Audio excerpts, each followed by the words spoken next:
to the zone where the numbers don't lie. Breaking it down, play by play, eye to eye. Stats on the board, heat in the booth, fast takes, deep dives, searching for truth. From the court to the field, it's precision we bring. With the mic and a metric, we dissect everything. Analytics, this, where the game gets real. Feel the data, hear the steel. Crunching numbers, calling plays. Running hot takes every day.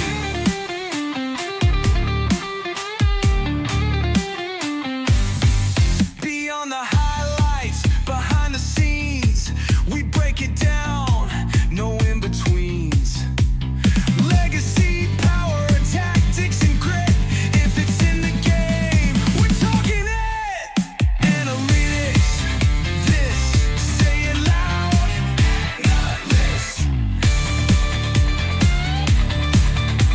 Yeah.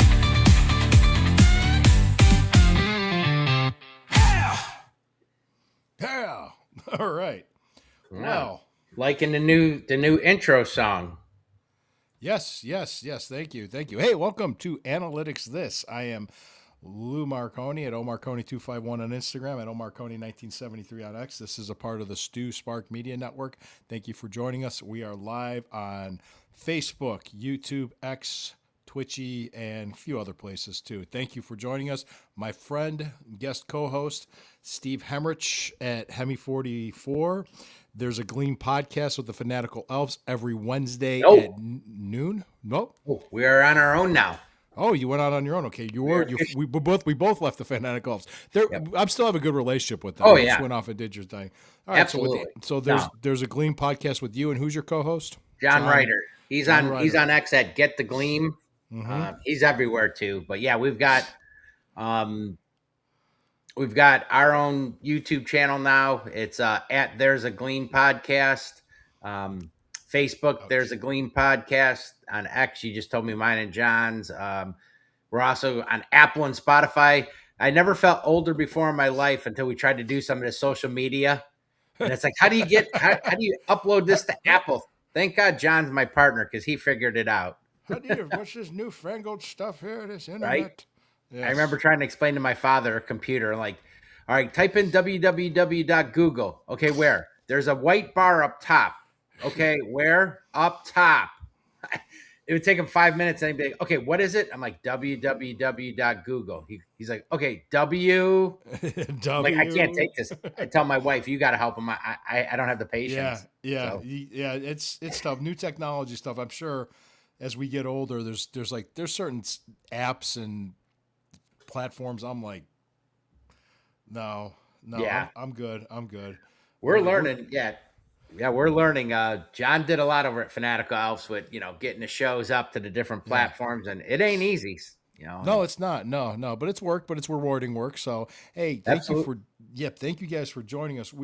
There's some Browns rumors flying around since this is the week of the Combine, NFL draft talk coming up. I got some stadium talk, including NFC North team is leaving the state of Illinois and the city of Chicago. Talked about it briefly, but I like to use it as a reminder to Cleveland Browns fans that it could be worse. It could be worse than just going to Brook Park, because at least we're in the same county. The state of Illinois and city of Chicago is so screwed up. The Bears are like, yeah, we're going across the state line here. We're heading over to Indiana. It just goes to show, Yep. What I mean, what did you first think when you heard about that? I was confused. I don't even know how. I don't think it's that far. How far is it in Indiana? It's really not. It's almost considered part of southern Chicago. Okay, really it is. Yeah, kind of like the whole Cincy, Kentucky thing. Pretty much. Yeah. It was weird. I heard that, and I didn't even know that was an option for them. I don't think any Illinois and Chicago figured that either. It's just when you're dealing with like incompetent bureaucrats, that happens, and that's just it. It was just incompetent bureaucrats. I was gonna say this, like people were complaining about the Browns just leaving downtown. I'm like, guys, the latest renderings I saw of the new dome, the new Huntington Bank Field looks pretty nice, and it's going to be. Trust me, I think it's going to be kind of like how when people were upset when the Indians were leaving the old Municipal Stadium, but then once we got to Jacobs Field at the time, what helped, the team started winning. Right. That's What did I hear? Is it supposed to be like 80 feet below street level or something? Yep, Okay. 80 feet below ground. Well, technically, I don't know. People know Jake. I can't want to say Jacobs Field. Progressive Field's below as well. I don't know how deep. It is. I want to say about 20 or 30 feet at most. Okay. Oh, so this is quite a bit. This is quite a below. bit because it can only be so high that close to the airport. That's Wow. why. Well, So- yeah, right. So the latest news I saw from Dale Ryder about that was that they're going to start excavating, which is a fancy word for digging up the ground, starting next week, and there will be a groundbreaking ceremony at the end of April. And the Dennis Kucinich lawsuit, I don't know what he was trying to pull, got dismissed by a judge. And there's one more lawsuit still pending, but I think they're pretty confident it's not going to go anywhere because they're still going through with all this. And it was the one guy, it wasn't even class action. As far as I know, it's one guy complaining that he doesn't have an opportunity to get his money from the unclaimed funds when there's a website, there's a form. Right. You go through the process. It might take a while. You're dealing with, like I said, bureaucracy, but you could still get your money. There's nothing stopping you from doing that because of them doing this. So I don't see it going anywhere personally. I'm not Right. a lawyer though, but I don't know. What do you think, man? Nah, yeah, I think they're ridiculous. I mean, it's done and over with. Kucinich, I think he's just trying to keep his name relevant. I mean, that guy's been around forever since I was a toddler. So Yeah. I didn't even know he was still around, to be honest, until He this popped bankrupted the up. city of Cleveland. That's what he was. Yeah. That's what he was famous for. Yep. And but no, John actually, my partner there at There's a Gleam podcast, him and his wife, they actually bought his wife's childhood home in Brook Park. Oh, Yeah, they were in Lakewood, and then she decided to downsize. So they said, why not? So they just moved in first of the year. He's literally about a quarter of a mile. He's been down there a few times. They actually have cleared stuff, and they actually have done some work down there. They haven't, started the whole excavate like you said. That's going to officially kick off, but they have done some ground clearing and prepping or whatever. yeah. He They've did been I working think he for did a a while on TikTok. What's that? They've been working on it for a while now. Yeah. They So started- they've been kind of doing some stuff behind the scenes, and to kind of get the site ready. So Yeah. let's go. Let's go. I think we're done. I think people are just accepting what's going to happen now that we're going to be playing in a dome. I think that were you at the Buffalo game last year? That was the coldest. Was I Did at you that make one? it to the Buffalo No. game? Go No, ahead. that one I did not. I was at every home game. That Buffalo game was the coldest. Yeah. And there's Buffalo fans around us bundled up because we're as high as we're up, and that wind's coming off that lake, and we're getting hit by that wind. Oh yeah. It was single digit wind chills. It was brutal, and I just said, they're like, yes, you guys definitely need a dome, and I guess their new stadium, I guess their ticket prices are ridiculous for their new Yeah. stadium too. So we'll see what happens with this. I was one. kind of stunned that they didn't do a dome there either. I mean, their weather's probably worse than ours. Most of the time, especially with the snow, they get hit with that lake effect from Erie worse Yeah. than we do. So I was kind of surprised. That being said, they have somewhat of a benefit playing at home. I mean, Yeah. and if I was younger, maybe I'd feel the same. But I'm older. I'm a season ticket holder. I'm done Yeah. with sitting in the cold. And like I said, they lost me years ago when the Saints came in here in December and beat us. I'm like, they're a dome With team, and negative 10 Yeah. 10 degrees out. Yeah. Plus, I like the thought. They were talking about, who's to say we won't create a new atmosphere? I mean, now you're in a dome. How loud can that place get? And let's get a new feel to our stadium. They're going to keep the dog pound, and that looks kind of cool how they're doing it. So maybe we'll have a whole new feel, a true home field advantage with a dome stadium. So I'm for it. It's a Yeah, little bit plus- further for me being on the east side. Going to make me go over to but it's an extra 10 minutes, big deal. Yeah, it's not that. Plus, all the major highways are right there. It's right by the airport. It's Right. And if all else fails, if it gets to be ridiculously priced, I told John, bust open that driveway in that front yard and use it as a parking lot. Let's make some money on Sundays. Of course, Right? of course. Being Yeah, that close to it. I think people are a lot more accepting of what's coming. That it's good. We're gonna have a new stadium. We're gonna have a new like just like it's gonna be a new venue, and it's gonna be a Right. whole new era for the Browns. Well, it was funny. I wanted to talk about this. This was interesting. Uh, Tuesday, I was on a podcast, AFC North Roundtable, and I was talking to Pittsburgh people. Okay. And the stadium came up, and I said, "Oh yeah, it's set. We're pretty much we're ready to move. We're going to be moving to Brook Park and doing this and that." And they said, "So it's no longer going to be the mistake by the lake." And I just said that stadium was a mistake. I didn't get angry. I didn't get defensive. I said that stadium was built in a rush. It was a piece of crap. It was outdated when they opened the gates in '99. So Right. plus I even explained like the team was rushed. So Yeah. I said everything. There were so many things that was wrong with that. So here we have a chance at a reset. Well, and look what happened when the Indians moved out of there and went to Jacobs Field and stuff, the success they had. So, Yeah. hopefully getting out of there. I mean, well, I'm fortunate because I'm a little older, so and we're close in age, only a couple years apart, but I remember the 80s and the Yeah. old Municipal Stadium and, the true atmosphere of the dog pounding that atmosphere down there and what it felt like to think you were going to win every week. So, we've had a couple decent seasons here, but I don't think it could be a bad thing. We Change only is had two good. double-digit win seasons Mhm. since they came back, and was it like 4 winning seasons? Yeah, Sounds about right. and 3 playoff seasons, 1 playoff win. So, Yep. I mean, Still one- it is what it is. So, I mean, Still one more recent playoff win than Pittsburgh. oh yeah. Well, the other thing too, this was the interesting part. I was gonna pivot to that. Was from what they're hearing is that Aaron Rodgers is gonna come back for another year in Pittsburgh. Wouldn't be surprising. I mean, he ended up having a decent year. They were close. They easily, well, what was Just what's a that? little bit more to it. It's like it's interesting listening to them because they're doom and gloom about their team because it sounds like they're running back the same old thing last year, Mhm. and they're kind of getting sour on Art Rooney the second. Oh, wow. Because that's just the vibe I got from it because it's like status quo. He's not going to shake things up. He's not going to do things differently. He's going to stick to what it is. And somebody pointed this out. I think it might have been Quincy Carrier, but if you look at Pittsburgh's business model, they're asset rich but cash poor. So they need people to buy tickets and come to games. And if this team goes through a couple of seasons where they're only winning 3 or 4 or 5 games, people aren't going to come. Right. And if people aren't coming, they're not cash rich like the Haslams that can absorb that and still do other things and have other streams of revenue coming in. Mhm. They're just that the Rooney family just has that, so they have to make sure they win their 8 or 9, 10 games a year. And I just went, so they can't really go for it. They can't really tank. How are they going to go for it? How are they going to get that? Unless for some by stroke of luck an elite quarterback drops to them somehow.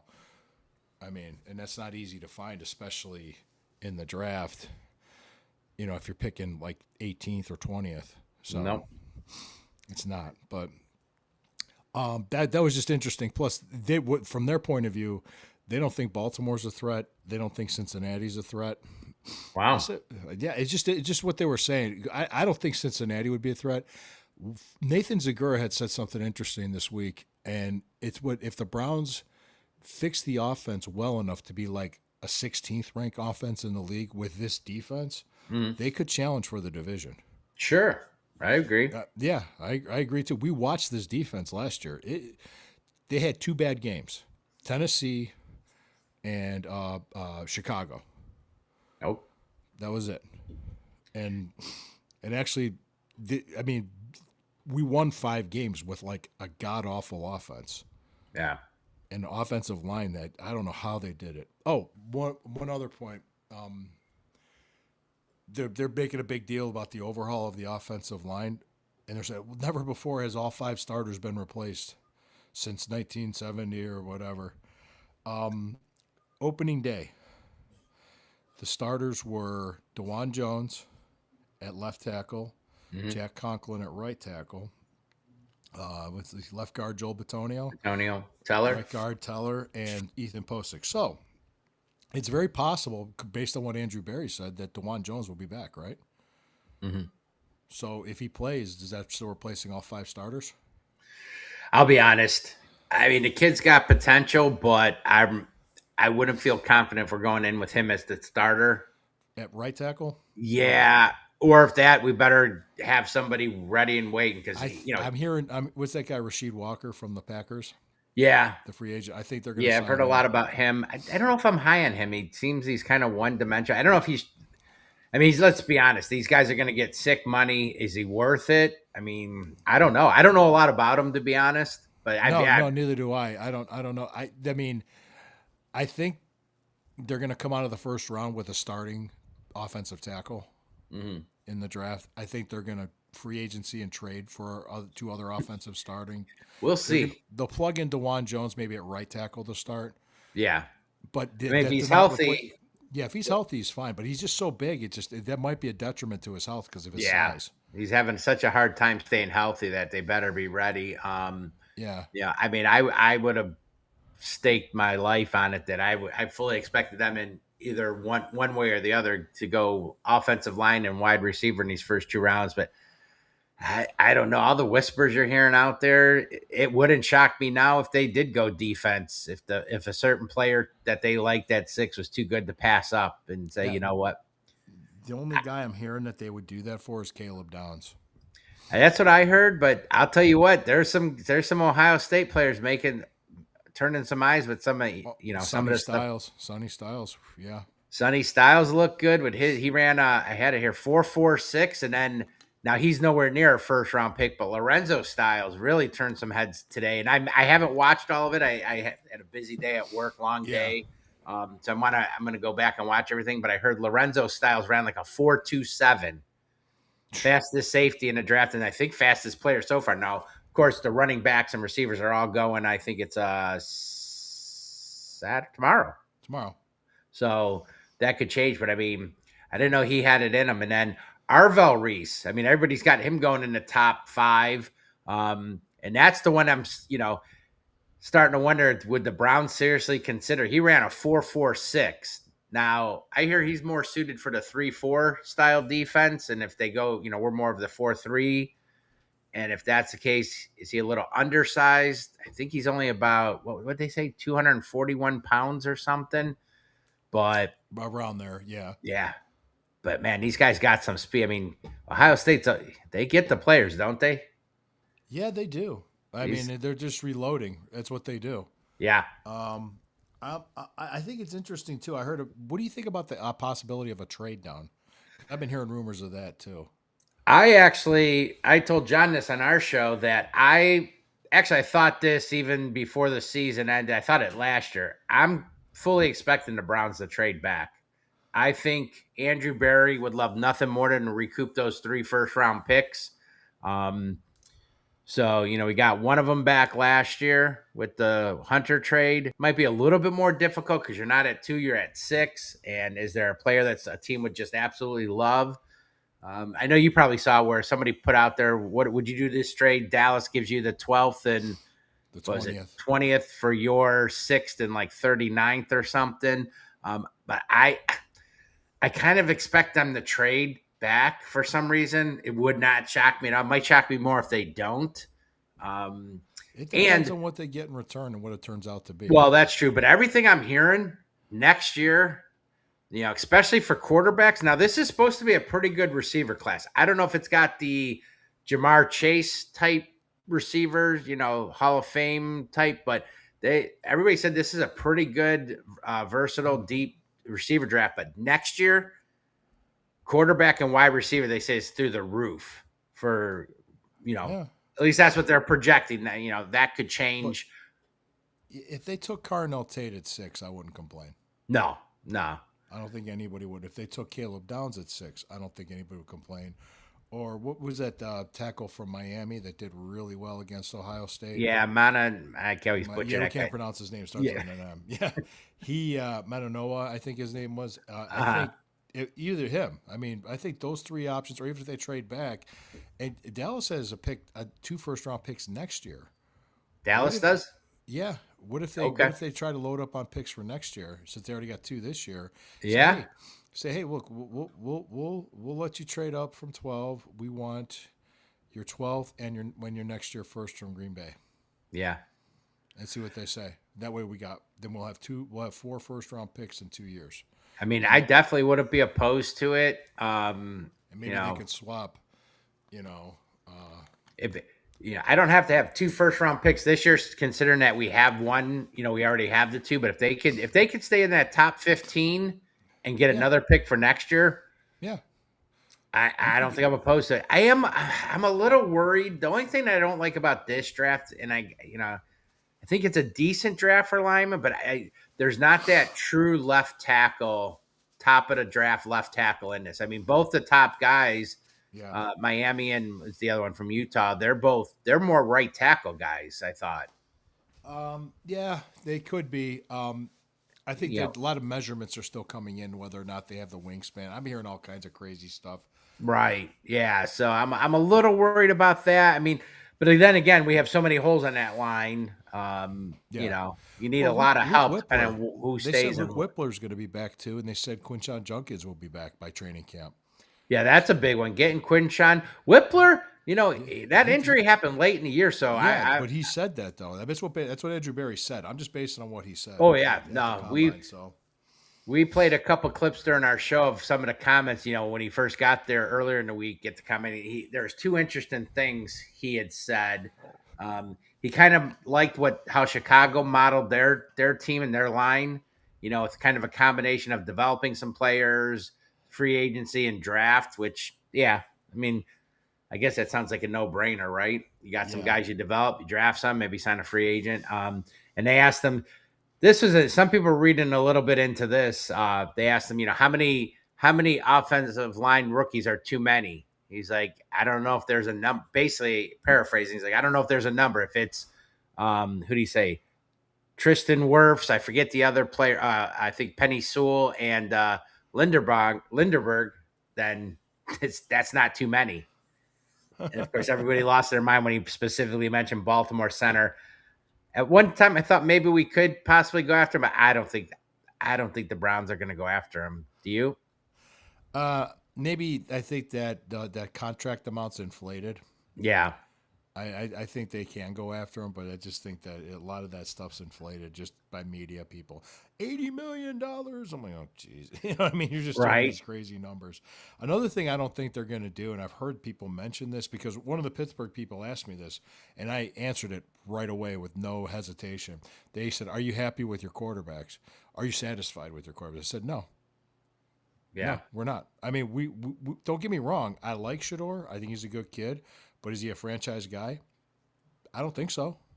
Not yet. He has to prove it to me. I think they're going to give him a chance to earn the starting job. I think they're going to give Deshaun a chance to compete. But I don't see them spending a lot of money on a free agent. No. Or spending a high draft pick on one either. There's a lot of talk about that Malik Willis. And, I mean, Shedeur's got more starts than him. He played, played decent with Green Bay. But, I don't think I want him, Nope. Nope. My hope is I'm starting to worry a little bit. They're starting to get a little bit of steam, a little bit of smoke with the Ty Simpson talks been being a little bit more prevalent the last week or so. Have you heard about that? Yeah, I heard about that, but I'm not buying it. Well, 2 things that scared me. A couple of the comments I did hear at the Combine was Miami's quarterback, the Hurricanes, Beck, that he made a comment, I guess during one of his interviews, that he spent 5 seasons over at Georgia, and his coordinator for the first 3 of those was Todd Monken, and he let it be known that he said something basically that he loved him personally and had a really good relationship with him over the years, and that he was an amazing coach, and that if Monken were to be his coach again, he'd be super stoked was the word he used. I'm like, all right. Yeah, well, this is the time of the year. The stuff. Well, and then the other one was Simpson. they talked with Ty Simpson, and he said that his dad has a great relationship with Todd Monken, back from when he was at, was it Mississippi, Southern Miss or whatever he was. So, uh, yeah, I don't know. Do you think there's any chance the Browns take a quarterback? They fall in love with Simpson, or I think he's really the only one. I think most people have him as second, but you think there's any chance they would take him in the first round? No, I think you're gonna see, if you could see a trade back, but I think you're gonna have a starting level tackle and a receiver in the first round. Yeah. The first, let's go with the first three picks. Yeah, 'Cause- I think they have to walk away with those first three picks. You have to get a lineman and a receiver. Myself, Yeah. now where, I don't know about Shador, but I do know this. If this quarterback class I don't think this is a great quarter. I'm not even really 100% sold on Mendoza, to be honest. Everybody was saying this was the year for quarterbacks, and it's not at all. No, it got pushed back here. I think that NIL is really going to change the way stuff happens too. These kids don't have to come out, where before it's like, hey, I'm risking a year of college, instead of getting paid in the NFL. Well, some of these guys are making more than what they could make in the NFL or close to it. So why rush it? I really want to see Shador, be the quarterback this year. Give him a shot, let him roll into it. Let's see what he can do. And let's, get a definitive picture of if he is or isn't, the franchise and, going forward. I think that's going to be their attitude, because even Monken said that he showed flashes of big playability. Yeah, I think he said greatness, didn't he? Flashes of greatness or something like that. You saw good plays. Well, you saw him throw the ball downfield with accuracy that you didn't see from Dylan Gabriel. No. So, and some people said they wouldn't be surprised if Gabriel ended up starting again. But go with these guys. Let's you got a full year, not monkeying around with veteran quarterbacks in there. And these guys sitting. Put some pieces around them. Let's see what we got. And but I think the worst thing they could do is take a Ty Simpson with this first round pick, one of the first round picks. Because if you were to take a quarterback in the first round, then you better be trading Shador Sanders shortly after that, because you can't have that debacle of a first round quarterback with they're not him here. Quarterback. I think I'll be stunned if the they do offense it. around what they have, see what they have, then focus on quarterback next offseason, whether it's a veteran or a rookie. The other one they're talking about, I just heard the other day, was the Colts' Anthony Richardson. Oh fuck no! Oh god, no. I don't want him either. But no, Colts gave him permission to try and work on a trade. So some people have said, well, put it this way: we're the Browns, right? Yeah. We don't have our quarterback. At least we don't know yet. We're not set at quarterback. Any quarterback that's out there is going to get linked to the Browns one way or another, probably. Right. So, probably. Yeah. I learned that. Don't get too high. Don't get too low. Don't read too much. Don't get all hyped up. People freak out over stuff, and it's like, no. Just relax. Let's like I said, let's see how everything. I remember people were throwing a fit when we traded the pick for the Travis Hunter pick, and we moved down 3 spots, and I think it worked out very well. We got Mason Graham, Quinshon Junkins, and Ooh, side note, the Cavs, I just flipped out. Cavs have a 5-point lead with 7:34 to go. They were down by, I think, 5. I thought it was 89. 96, 91 or something like that. Yeah, that's what I just saw. It was 89-84 last time I looked. They were losing, so Cavs are winning right now, folks. Thanks.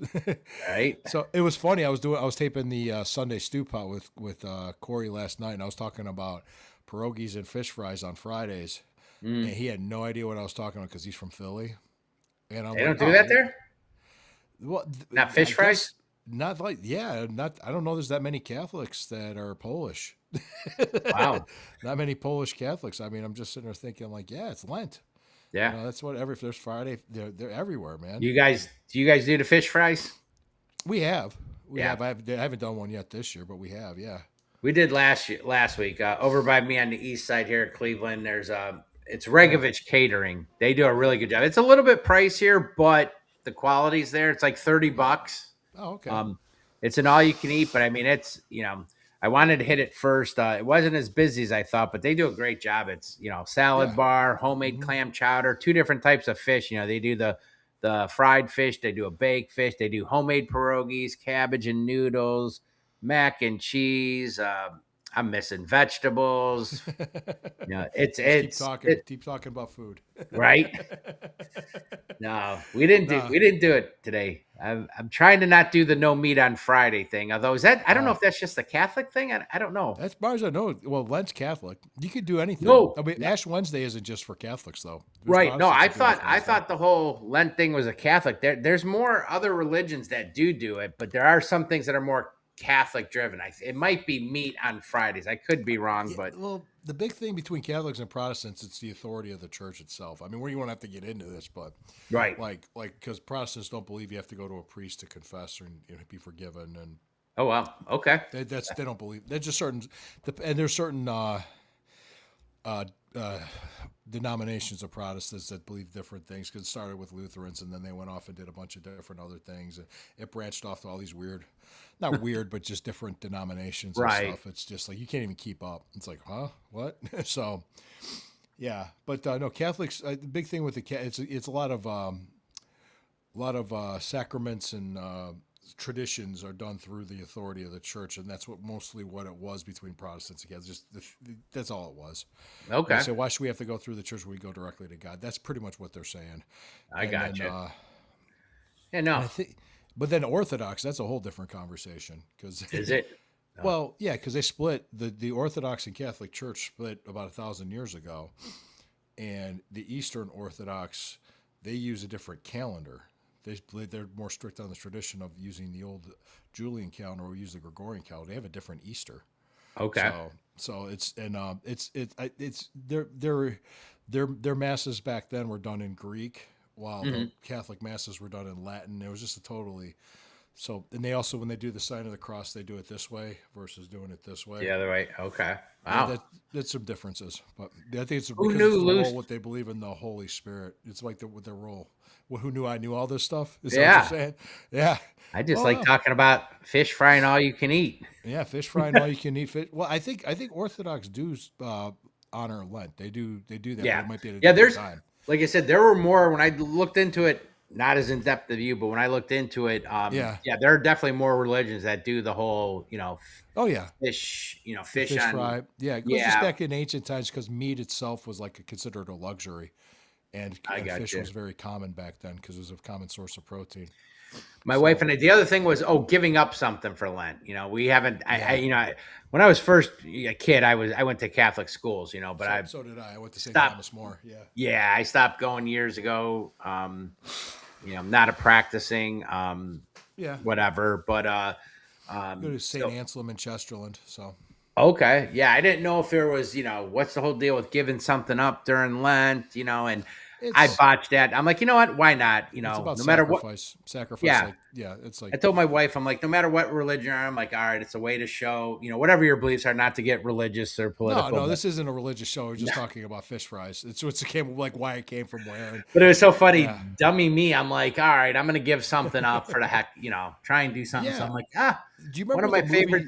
that what's was that? filmed in Cleveland, The Deer Hunter? hmm You remember that wedding that was in the movie? That was an Russian Orthodox wedding. Okay, So- vaguely. It's been so long since I saw. but I mean, it. there was a Russian Orthodox church. It's called St. Theodosius. Okay. That's in Tremont. That's where they filmed it. Yeah, Oh, neat. it's a very, neat. very, very cool looking church. But yeah, go Yeah. ahead. Well, no, it was just so funny. I'm like, I'm going to give something up. I love Italian. It's probably my favorite cuisine. I could probably eat it 7 days a week if my body and health would let me, or if I could eat it moderately. But so I'm like, I'm going to give up pasta. It's one of my favorites. We went to that fish fry for the first time, and dummy Can't me have without mac and even cheese. thinking. Mac and I put a- cheese. I put a big thing of mac and cheese. We're sitting at the table. I'm eating away. And we're with another friend of our couple, Chris and his wife Ann, and they're two of their kids. And we're sitting there, and I'm eating. I'm like, and it hit me. I'm like, wait, mac and cheese. I'm like, that's a pasta. I'm like, yeah, but I tried to justify it. I'm like, yeah, doesn't but is it count. really pasta? I mean, when I Yes, think of it pasta, is. I think of Macaroni is a pasta. I think of red sauce and meatballs and not cheese. But Yeah. so I pivoted, and I'm like, all right, chocolate it is. I'm not doing any chocolates. Oh well. Anyway, enough Goodness. about that. But yeah, I want to. Have you watched much of the combine? Have you been able to? I've been paying attention to the rumblings and things that they were being said, and they really didn't watch much of the actual bench presses and stuff like that. Yeah, I There's watched. a lot of it's a part of it, but it's not the entire thing. But go ahead. Yeah, no, I watched a little bit. I got to watch more yesterday when it was the linemen, defensive linemen, and linebackers and kickers. I like I said, I barely saw any of it today. I caught a little bit here shortly before the show started. I want to go back and watch more, but I did hear that Carnell Tate said, I think he had announced today that he's only going to do the 40, no other drills, which probably doesn't matter. I mean, they're going to do their pro day at Ohio State. It's a lot of that. That's all. A lot of it's getting like interviews and medicals. Yeah, I mean they're going to get his measurements. He's going to do the 40. That's a big one. Everybody wants to see. Talk to receivers and other people. Yeah, of course they talk to them. Yeah. Yep. Yeah, a lot of them have come out. All the quarterbacks I think have said that they've had informal conversations. Drew Aller was out today. Aller saying that he had informal meetings with the Browns. Carnell Tate.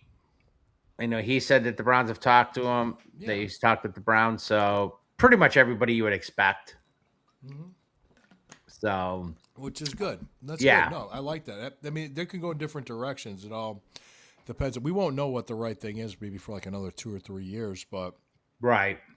And I think too, free agency will dictate somewhat maybe what they may do, or what they may lean early in the draft, depending on what they do free agency. So I did reach out to Jack Duffin at the OBR report just to get some numbers from him because he's a good numbers guy, analytics guy.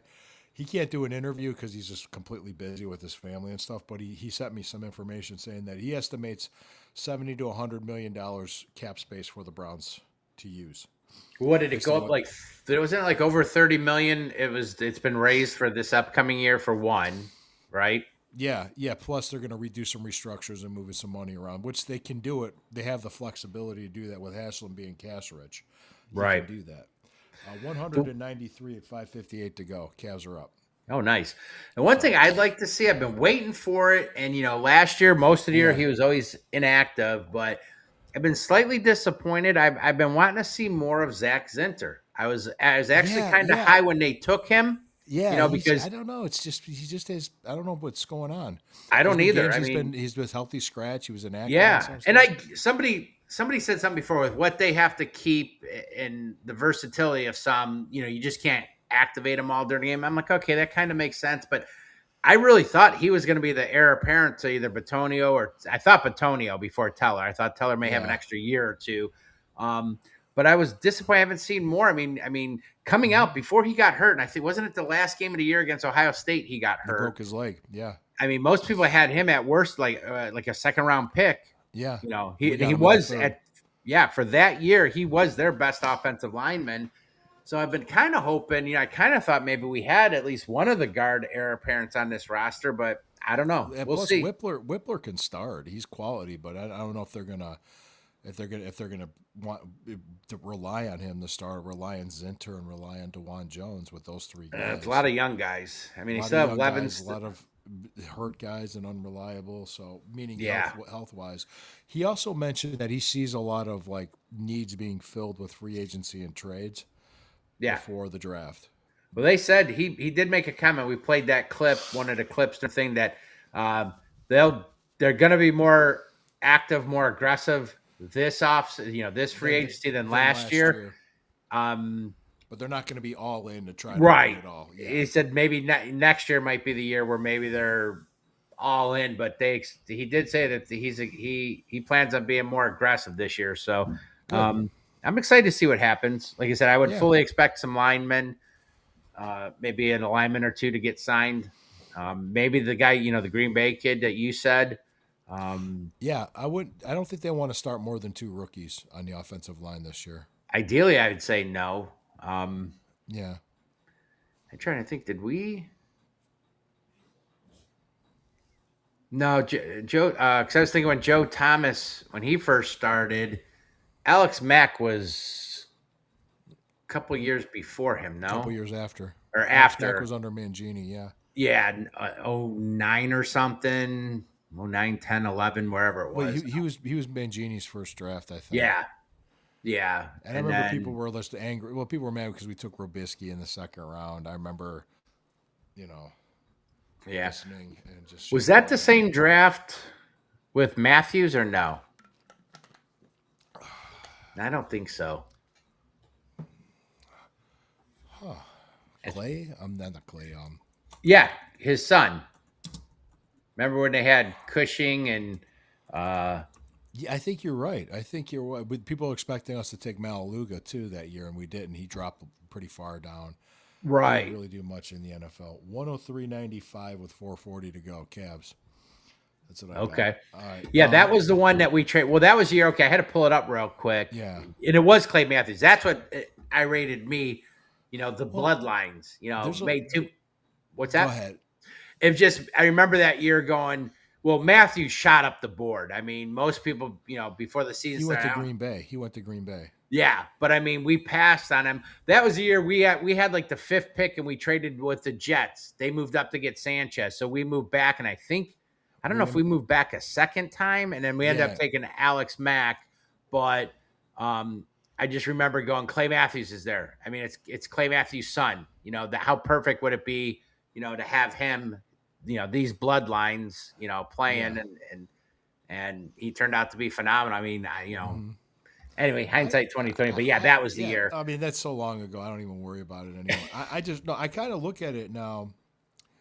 Like I'm just looking at this year, and looking ahead, saying that if we have like an average offense, Mhm. we could challenge for the division. I'm not just looking at it like a fan, just being rose-colored glasses. I'm just saw how. I mean, just as much as we should have won that first game of the season, we should have Mhm. lost the last game to Cincinnati. So it kind of evened out. Right. You know what I mean? Because we should have won that first game. Oh yeah. Well, that's what I thought. I thought it was interesting, kind of funny because I almost feel the opposite. You said the guys over in the Steelers guys show you were on.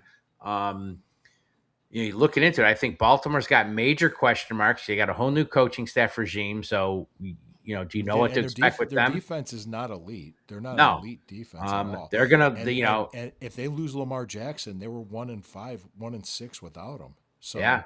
he's a running quarterback. He could get hurt. Derrick Henry's getting older too. So It's amazing. It's amazing he's still at the level that he's at, oh yeah, especially with the wear and tear. But Yeah. there's a lot of question marks with them. Pittsburgh's no younger, and again, they've got a whole new their regime. defense is aging. I hate Yeah. to say it, but their defense is aging. Cam Hayward's probably in. I thought he was done last year, but he's definitely winding down. And you got McCarthy in there now, and Rodgers. Okay, he didn't hurt them, but I mean, he's not the Rodgers of 5-10 No. years ago. No, So I mean, I actually think that since he's probably the most threat, that everything's intact from him. I mean, they lost they lost Hendrickson. well, yeah, I was gonna say, depending on what happens on their defense side, but that whole offense, their whole staff's intact. The offense is there. If the key with them every year, and well, most teams is the health of Joe Burrow. If he's healthy, I think they have a legitimate shot. If he's hurt, then they're screwed. Right, But, and they don't really have a lot of money to spend. They got to do it with draft picks with the defense. And they need defense. They're going to be going. They're going to be looking to bolster their defense, especially pass. They need a pass rusher. There's rumors that they might trade up with us, which I don't see us trading in the division. no, I'm trying to think. We don't usually trade with division too much, do we? No. We've done very little. Like if it not we, it's been very little trading within the division. Very minor. Nothing like Right. first round swaps or anything like that. I could see a Dallas trade, but I would say we trade back and we still have 2 first rounders just so we get a first rounder next year and maybe even a later round pick or something. But Right. that's what I'd want to see. Yeah, we're up by 7 with 4 minutes to go, 103.96. Just looking at through everything, I mean, I'm saying it's a lot can happen between now and when training camp starts for all these teams. So it's hard to say, but yeah, it's going to be an interesting year because we have a brand new coach and coaching staff, and but our defense is intact, our defensive coaching staff's intact, but we're doing an overhaul on offense. And Andrew Berry even said there's going to be a major investment in the offense. So let's hope it plays out that they pans out enough to be average, to be 16th in the league. You know what I mean? Middle. We're asking for mid. I mean, our 2 biggest thing, well, really 3 because the quarterback, but I think if you got a legitimate receiver, a better option at number 1 than Jerry Jeudy, and Jeudy is more of that number 2, and you can get that line, bolster up that line. I'd like to see what we got. You got 2.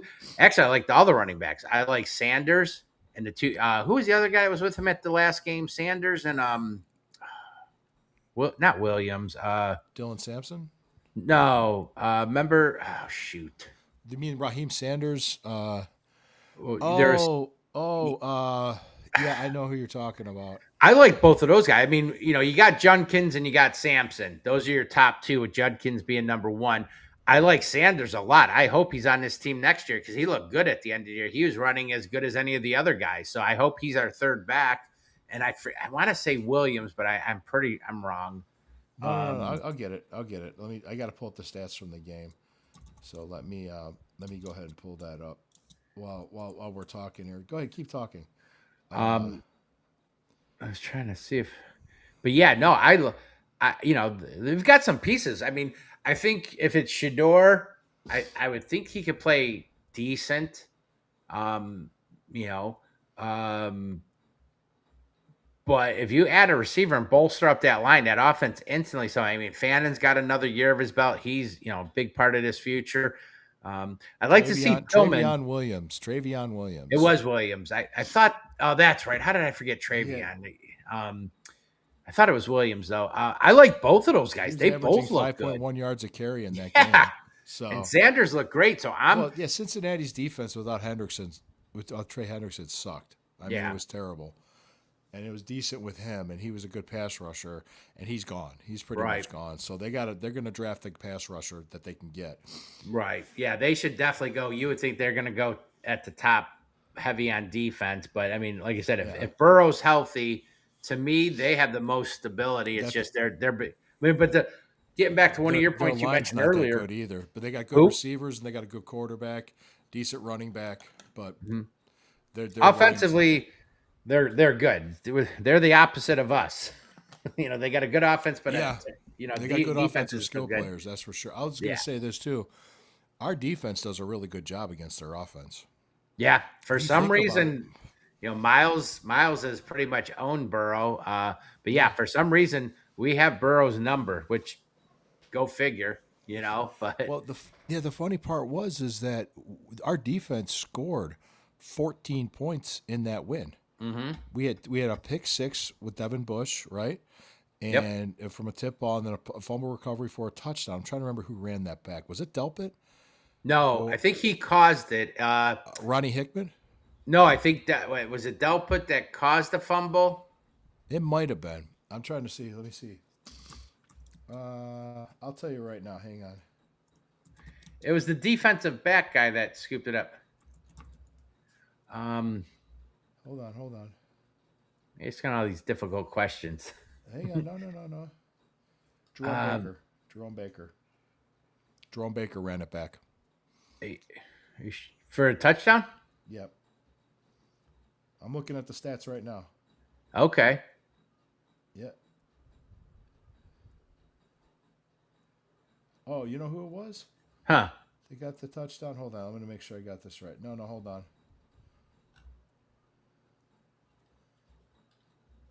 Let me see. There was a fumble recovery. No, it was Jerome Baker. I'm looking away. It's weird the way it reads. Hang on. I'm on the Yahoo app. Let's see.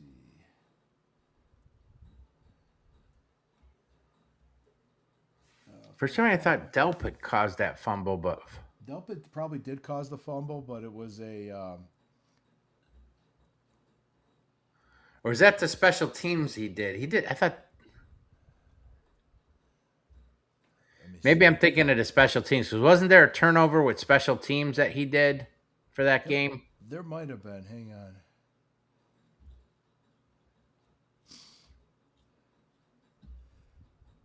Hold on. I'm under interception. Sam Webb recovered the fumble. I just found it. Yeah, I was going to say, I thought it was a DB. I didn't think it was Baker because Baker's the linebacker. No, it was Sam Webb. I just had to look it up. Yeah, I was just looking up the scores. Yeah, we scored two defensive touchdowns in that game, and they missed 2 extra points. Yeah.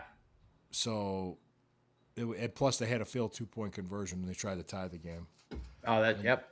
Yeah, but I will give Sanders credit. I mean, the offense was shit in that game, but when they needed to drive and get in position to kick a field goal, they did it, and our kicker came through. So Well, people were being sarcastic about it because the next day Stefanski was fired, and Haslam had a lot of high praise for Andre Schmidt because he had that bad first game. He said, "Look, he persevered, he came through, and he Right. came up big to come back and beat that same team on their home field."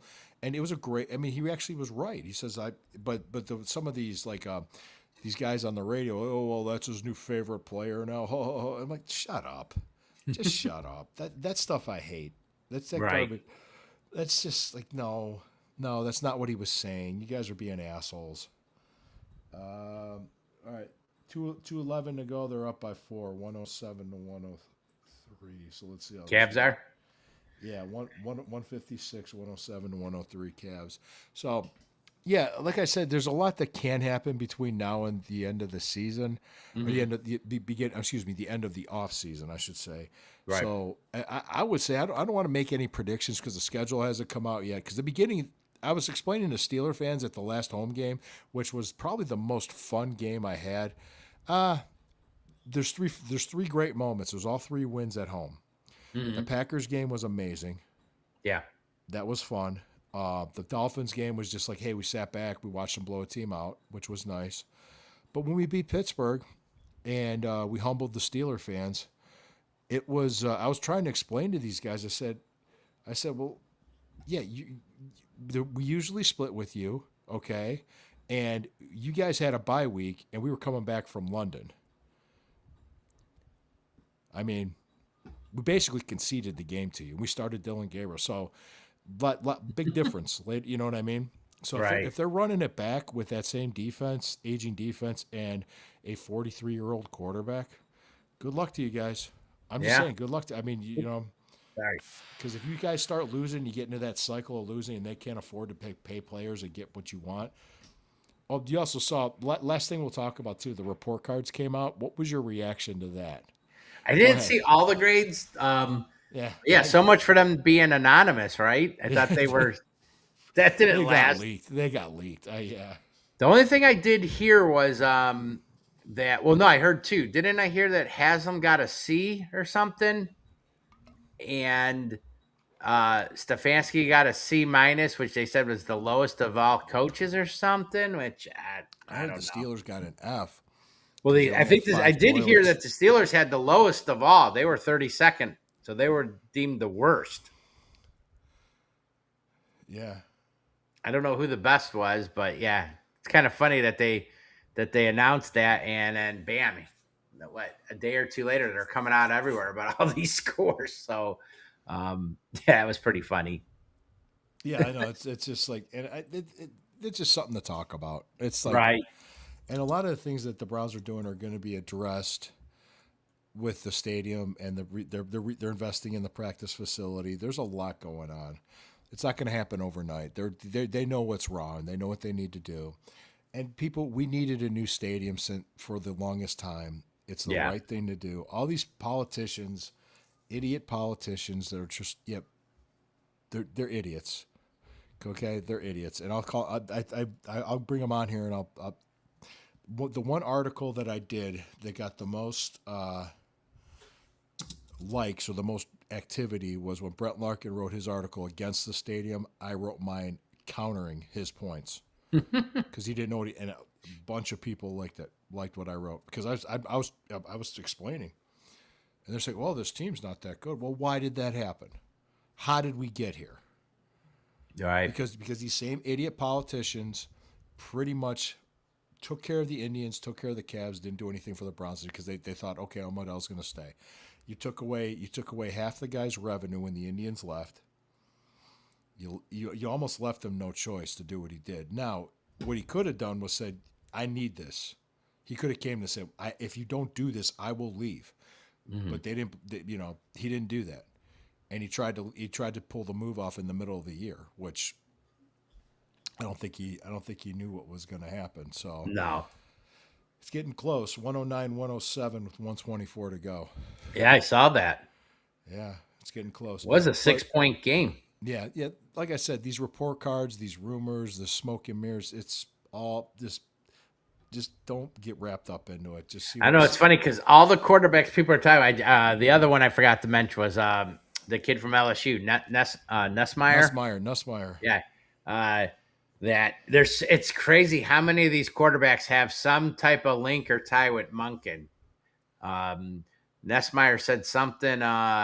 He was involved with recruitment of him coming out of high school. I think it was. Like I said, talked about Simpson. They were talking about Aller and his, love of the Browns. What did he say? His first two jerseys he ever owned was Joe Thomas and Charlie Fry. I think I heard Aller was interesting because if he had come out last year, many people thought the Browns would have taken him with the second pick. Yeah. And I haven't looked at a ton of mock drafts. I always think it's too early, but I mean, most of them I saw had him, late, as late as the 7th round. I mean, talk about a fall from grace. I wouldn't be surprised, and I think they asked Barry about that too. Would you take a quarterback? And he said, yeah. They're, it's kind of like wasn't it Mike Holmgren that used to have that belief? You take a quarterback every year until you have them, Pretty much. Could they take, if they took a flyer on a quarterback later in the draft, 5th, 6th, 7th round, I wouldn't be upset, especially if it was like a Drew Aller, if he happened to fall that late. Somebody that, was projected to go much higher, but not in the first round, not in the first, second, or third round this year. I think they can get more important needs, fill positions, and fill up this roster with some talent. So what's the latest with the Cavs? Commercial break? Yeah, it was a turnover by Tyson. Okay. Yeah, his brother, I know a lot of people that, this one. I got 110, 107. Hold on. Okay. They were saying for this draft, it's a pretty deep receiver class, but there's really no clear cut, know. Well, the one guy in the top 10 to take would be Tate, Carnell Tate. I could see everybody having number 17 Browns jerseys with Carnell Tate. Yeah. I mean, logically, that would make a lot of sense. I think for me, I like him the best. Just everything, I'm curious to see what he runs. Not that it's a deal breaker. I mean, if he runs something really slow, that would scare me a little. But if he runs a respectable time, I mean, what they say, I don't think he had any drops. What was those numbers they gave out? 100% with something, and another 80 something percent for. Well, wait till next year when you got like your Julian Sayin, Oh yeah. Dante Moores. Yep. Lenore Sellers, if he pans out, Arch Manning. That's what they're saying. There potentially could be. They had 10 to 15. John and I were talking. We thought it was more like 5 or so, but they're saying that could be the quarterback class. Of even better than what Baker and Josh and all those guys are. Even the late. If you could go back 6 spots and load up on a first round pick next year. Oh yeah. Do it. Not only that, but the receivers. I mean, you got Jeremiah Smith from Ohio State. There's a bunch of guys coming out. They said next year's receiver class, if you're looking for that, what's that? Is even better. Better from what I'm hearing. Yeah. Like I said, this one, I know the guys over at NFL Network, Jeremiah, and I don't know if it was Charles Davis. A couple of them thought Tate was the best. 1 or 2 thought Tyson, the Cavs' brother, was the best. And then I think there was one that liked Lemon. I don't want Tatum or Tyson. He's too injury prone for my liking. To take with the 6th pick. What about Lemon? He's intriguing, and you know what? I could see with Monken's background and what he did with Zay Flowers being that smaller receiver, and that's kind of like Lemon. It wouldn't surprise me. I do like that Boston too. I would love. What's that? Yeah, I like him too. What I would love is I'm clamoring for the Browns to get that big receiver, 6'2", 6'3", 6'4", with some speed. It would drive me nuts during the games last year, and I don't know why we didn't see it more, but sometimes we'd get inside that red zone, and you had nobody with the jump ball ability. Well, Njoku's on the sideline. I'm like, why is he's 6'5"? Why isn't he in the game and throwing a ball up for him to go get? That's another thing the Pittsburgh guys were surprised about because I said, yeah, Njoku's probably leaving, and they were like, really? Oh, what? I said, well, he was hurt a lot last year. Yeah. So his numbers were terrible last year. So he kind of. We got Harold Fainin now. Yeah. If you also notice too, the offense stalled a lot after he was gone. Who? When Harold Fainin, when he Yeah. got hurt in the first quarter of the Pittsburgh game, Ugh. and we had Please don't nothing. get me started. I lost my fantasy championship by a few points, and I had Yeah, he was- Fannin. when he caught that touchdown against Pittsburgh and he got up and I'm like, oh, he's hurt. I Yeah. said he is hurt. Yeah, It was that's a great that he shame. scored. It was great that he scored, but we were just like, oh yeah, he's hurt. Well, Yeah. it was so funny. Just a quick story before we wrap this up. I mean, I think we basically covered everything. There was a young lady that was a Browns fan sitting Mhm. next to me, and she was here with a guy, and he was a Steelers fan, and they were leaving at the end of the game, and I tapped her on her shoulder and said, "You could do better." And she laughed. She goes, "I know." It was funny. That's good. It was just funny. I just thought I just like to add that. But guys, hey, thank you for joining us. It's an episode of Analytics This. Check out Steve on There's a Gleam every Wednesday at noon. Is that correct? Yep. With you and John. Yeah, Yep. check it out. Yeah, you check out my show Friday nights. I appreciate you guys. We'll be back next week talking more about rumors, free agency stuff. Free agency is only a couple weeks away. It's getting pretty close. This offseason is moving along pretty March, fast. is it March 11th? March 11th, yeah. Somewhere around there? And guess what? That's 10 days away from Sunday. All right. Wow. Yeah. All right. I have to do the traditional. Well, we're gonna talk. I'm gonna talk while we're. Hold on. I gotta play like the hold music. I was so Still 110 to 107, 48 seconds on my. Yeah. Oh, Jared Allen just fouled out. Did he?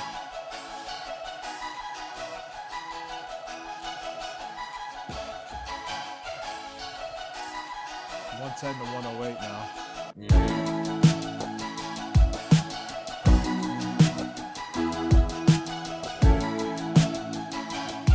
Both free throws were up by one.